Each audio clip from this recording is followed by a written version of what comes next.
When we talk about something like tariffs, it's easy to get bogged down in the economics, but they really do hit home, don't they? Politically, too. Absolutely. And that's why these recent comments from Senator Ted Cruz have caught some attention. Right. He's talking about a potential political bloodbath for Republicans in the 2026 midterms, specifically linked to current tariff policies. That's a pretty strong statement. It really is. And it connects economics directly to political outcomes. So for this deep dive, we wanted to, unpack what he's saying. Yeah. Understand the concerns he's raising. Yeah. Look at the potential consequences he sees, both economic and political. And we're drawing on some recent commentary, particularly a YouTube discussion that dug into Cruz's statements and the whole tariff situation.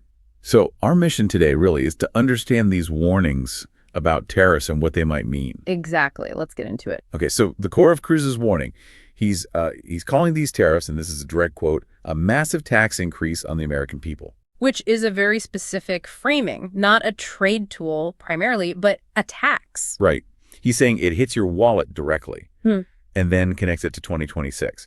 His logic is if a bad recession hits, it could be this political bloodbath because, as he says, people tend to punish the party in power when times are tough economically. And that's a point the YouTube analysis we looked at really agreed on. They confirmed, yes, tariffs generally function like a tax increase. The costs get passed down. So it's not some abstract thing happening far away. It affects prices here. Precisely. And the political angle, that's pretty standard political science, Voters often do hold the party in charge responsible or maybe accountable when the economy tanks. Because they're seen as steering the ship, basically. They set the policies. Yeah, they're seen as responsible.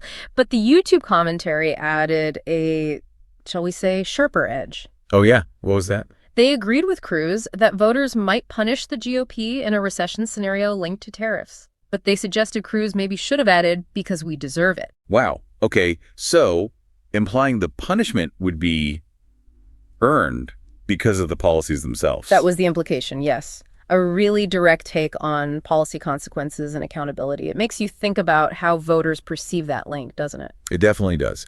Now, okay, often you hear tariffs defended as leverage, right? A tool to negotiate better deals. That's the classic argument. Use them to pressure other countries, change their behavior, level the playing field, all that. But the YouTube analysis, they weren't really buying that argument in this case. Not really, no. They were quite skeptical that President Trump is actually using these specific tariffs strategically as leverage for trade negotiations. Why the skepticism? Well, they pointed to what they called 7 different conflicting reasons given for putting these tariffs in place. The justification seemed inconsistent. 7. Like what? Can you give some examples? Sure. The list they mentioned was pretty varied. It included things like suggesting Canada become the 51st state, which seems, rhetorical, not a trade goal. Right. That sounds more like political talk. Exactly. Then there was stopping drugs or people at the border, tackling trade deficits, trying to bring American companies back. Okay. Those sound a bit more like traditional, though maybe still debatable, goals. But also things like responding to unfair treatment or just putting on retaliatory tariffs because other countries did. So it's kind of all over the place, a shifting rationale. That was the core point from the analysis, yeah. The lack of a single, clear, consistent strategic objective made the leverage argument seem less convincing to them. It raises the question, what is the actual goal here? If it's not clear, how can it be effective leverage? Makes sense. Exactly. It muddies the water significantly. Which brings us to an interesting point about Senator Cruz himself then. He's voicing these pretty dire warnings. How about a bloodbath? Right. But the YouTube commentary highlighted something else. He apparently wasn't one of the Republican senators who signed on to legislation trying to limit President Trump's power to impose these tariffs unilaterally. Yeah, that's a fascinating detail. There were, I think, 7 GOP senators who backed a bill to sort of rein in that tariff authority. Cruz wasn't among them. So he warns about the potential disaster from the policy. Loudly and clearly warns about it. But didn't join a legislative effort aimed at curbing the power behind that policy. Why do you think that is? Did the analysis speculate? They didn't offer a definitive reason, more flagged it as, noteworthy. A potential disconnect between the public warning and the legislative action, or lack thereof. It does make you wonder, right? Is it about the message? Or some other political calculation? Could be any number of things. Maybe he thought public pressure was the better route, or perhaps disagreed with that specific bill's approach. We don't know for sure. But it adds another layer, doesn't it, when you're weighing his warnings? It certainly complicates the picture, the strong words versus the legislative record on that specific point. Okay, so let's try and wrap this up. We've got Ted Cruz sounding a pretty serious alarm.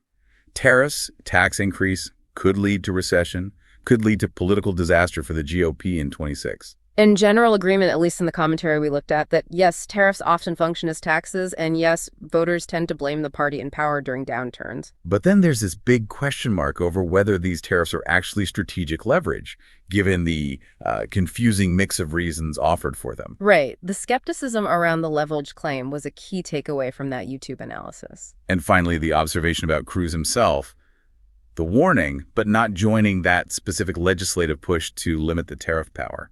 Putting it all together, you see this interplay of economic anxiety, political forecasting, questions about policy intentions. And questions about political actions, too.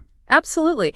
It really paints a picture of just how complex these major economic policies are, not just in their effects, but in how they're debated and responded to politically. It really leaves you thinking, doesn't it? Yeah. Considering all these angles, the economics, the politics, the stated reasons versus the actions, what does it say about accountability?